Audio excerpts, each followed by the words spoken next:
what's up? It's Turbo with 91.3 FM and the Metal Meltdown, joined here by the one, the only George Corpsegrinder Fisher from Cannibal Corpse. Dude, thank you so much for taking time for this interview. No problem. You guys are touring, I would imagine, in support of your new album, Torture. Yep. Which compliments to you and the rest of the band.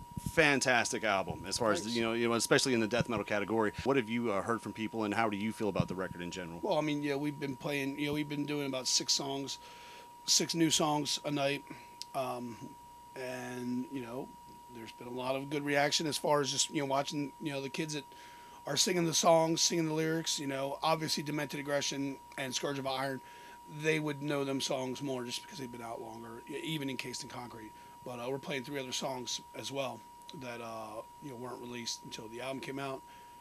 And everyone seems to know it. Everyone seems to be getting into it. There's good pits and, some headbanging, not enough to the songs. I think headbanging's kind of coming from the king of windmills. Man, well, dude, I say it on stage, but I believe it. I think some headbanging's kind of died out a little bit. You know what I mean? As the way it used to be.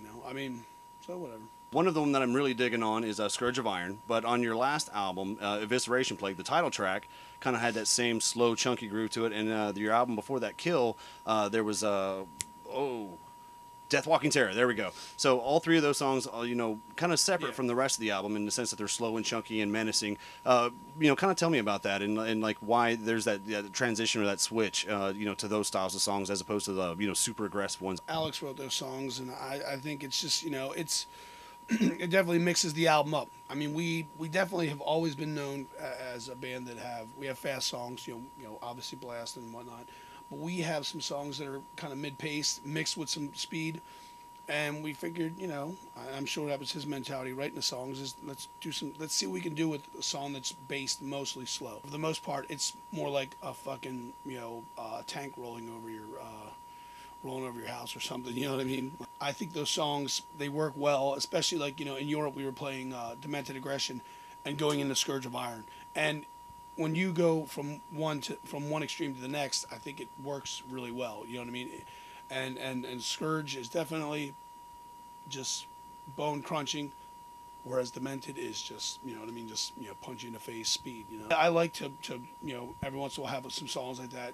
In some ways they're a breather, if you will, from just all the crazy headbanging. Right. But at the same time, though, I guess, I don't know, Scourge, there's some more forward, just slow chugging headbanging. Right. Whereas, like, in the beginning of I Come Blood, it's just, it's super fast windmills. So, but either way, I think it sounds good, especially now we've been getting really great production on our albums, and those songs really stand out, I think, when you compare them to the other material. When it comes to you performing a lot of these songs, whether they be old or new or whatever else, what tends to be the ones that you like to perform the most? The slower, the faster? I mean, is there any difference for you? It just depends. It depends on the song and how the crowd reacts to it. Obviously, Hammer Smash Face is probably my favorite because the crowd goes insane.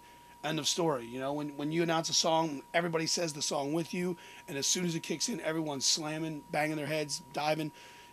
Just total mayhem ensues. Then you can't beat that. As far as the new stuff, As Deep as the Knife Will Go, I love playing that. Demented's great because it's just all skank, it's all brutal. Scourge, like I said, all the songs have been going really, really well. So, and obviously older songs get great reaction, and newer songs. We've always tried to have a balanced set where we have at least one song from every record. It's getting harder. I'm not going to say it's going to ever last, but we'll do our best to do that. And obviously, people want to hear the classic stuff. They're into the newer stuff and the stuff that's come, in between all that. So, I know that certain songs get a better reaction, and sometimes, some songs surprise you with the reaction you get. So we just pick what we think is the best set list with the most diversity in, as far as, at least keeping one song from each record and then trying to put as many new ones as we can in there. I know that I used to go to shows and bands would just play the whole new album and then like 3 other old songs, and that's just bullshit. People, Right. people, people want to see the old stuff. That's what they, know you, for. You know what I mean? Your new album is your new record. Sure, you want to push it, but you don't have to shove it down their throats. They're going to buy it. If they like the band, more than likely they're going to buy it. And sure, you want to get some people who aren't into your band into it, but you don't want to still shove too much of it down their throat. You would want them to check out your back catalog as well. So, I mean, look, we're excited to play all the new songs, and You know, each album we try to bring back songs that we hadn't played in a few years, or each tour rather. We're definitely always listening to what the people want. People are always yelling for song titles as well on stage. So if we hear one song a lot, then we're definitely thinking about it. Trust me. I mean, you know, if it's one particular song, if it's one person screaming it, yeah, you know. But I mean, Right. we over the course of a tour, trust me, we do hear, man, you keep hearing this guy yelling, these people yelling for this, so we got to bring it back. It's fair to say that you alter your set list as the tour goes on, maybe? No, not as the tour goes on. We practice a certain set list, and then unless we play like this show here, we're playing less time than we would normally play, by like, you know, 3 songs or so. You know, it's not that much. I mean, dude, our normal set we play 20 songs. You have my permission to play 3 more if you want to tonight.